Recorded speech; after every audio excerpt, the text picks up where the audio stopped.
Till the third Nixon-Kennedy debate was remote, with Nixon in Los Angeles and Kennedy in New York. Television was what really helped Kennedy in the election. He knew how to play to the camera, looking directly at it and speaking to the people rather than looking at the moderator or live audience.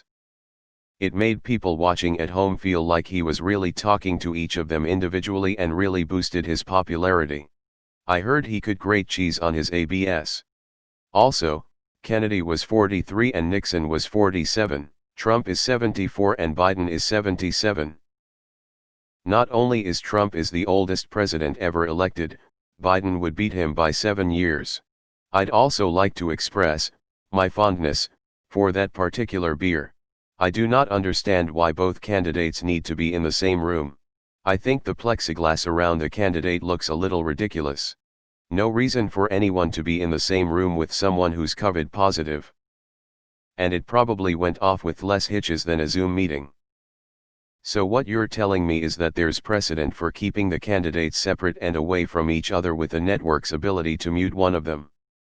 Spicy. Nixon sweated buckets, Kennedy didn't. My dad said it made Nixon look like a criminal getting questions from a detective in a TV drama. Mute buttons. Why the fuck can't they do that with the current debates? Biden should offer to debate Trump as scheduled, in person, but Trump can only attend if he returns an audited negative PCR test, not the bullshit rapid test that gives false negatives, beforehand. Otherwise Biden gets to be there in person and Trump has to dial in, or not participate at all, in which case Biden just gets free airtime to chat with the moderator about his platform. All I know from their debates is that Kennedy is fond of Duff beer and Nixon also expresses his fondness for that particular beer.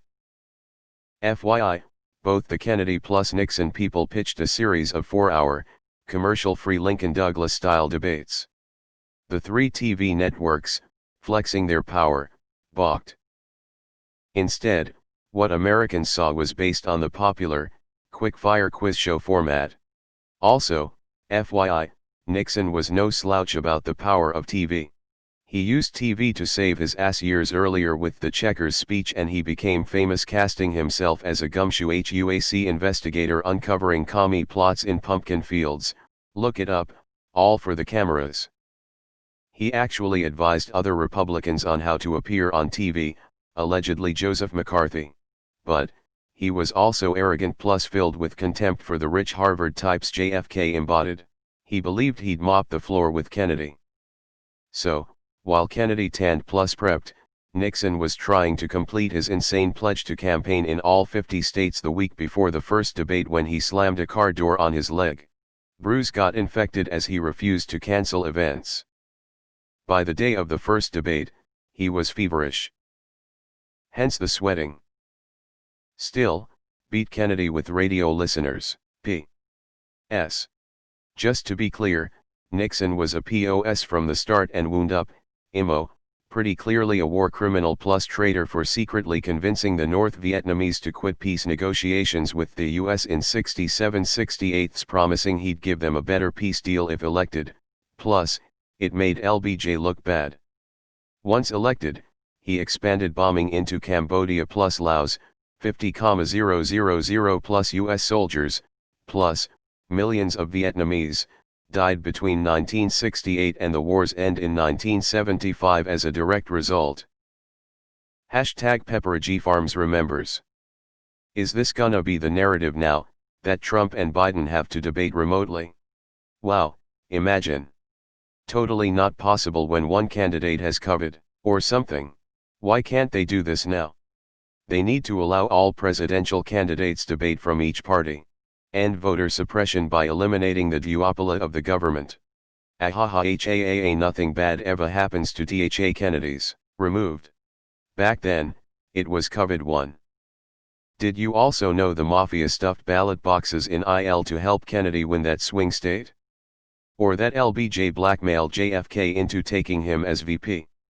I mean, according to the journalist who broke the My Lai massacre. That is really interesting.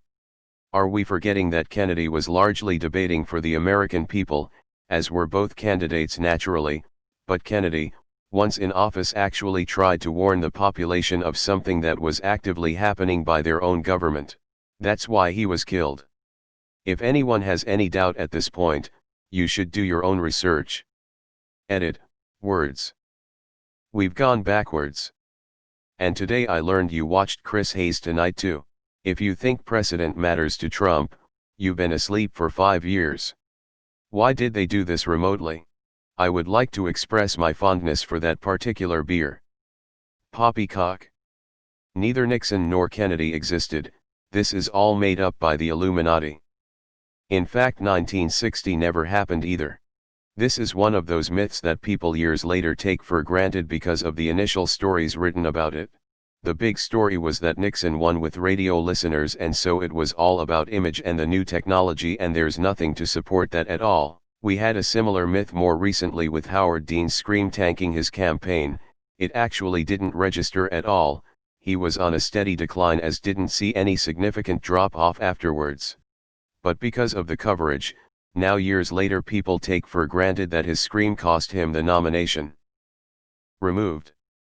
You mean cancelled? Kennedy televised himself into office like Trump memed himself into the position. The man never drank a duff in his life. https://youtube.b/raovvvsens. That's what I want, no audience at all, and the 2 people with mics that will be cut when it's not their time to speak. For God's sakes, I thought maybe the pandemic would shake things up to be different, that they wouldn't be a shit show. If we're not going to get that, Joe needs to stop playing by the rules. Go to the debate with a solid argument, ignore the questions from the mod, and just lay out in chronological order all of Trump's fuck-ups and lies. We know them, but have we heard them all in the span of an HR? Make it exhausting. That's a pipe dream, Joe, and the Dems will continue to try to pretend this can all be reversed. Vote for Joe and we'll make it like Trump didn't happen, somehow by doing the same things Obama did that gave us Trump. Every time I get close to voting for Biden, I just can't. I don't have faith in our system anymore, and I want to see it destroyed. Nixon knew there was some sort of skullduggery at play when he lost and was pushed by aides to take it further, as he probably won that election. Rumors of election fraud in a few swing states were never fully investigated. Ironically, Nixon didn't pursue this legally as he didn't want to sully the good name of the USA.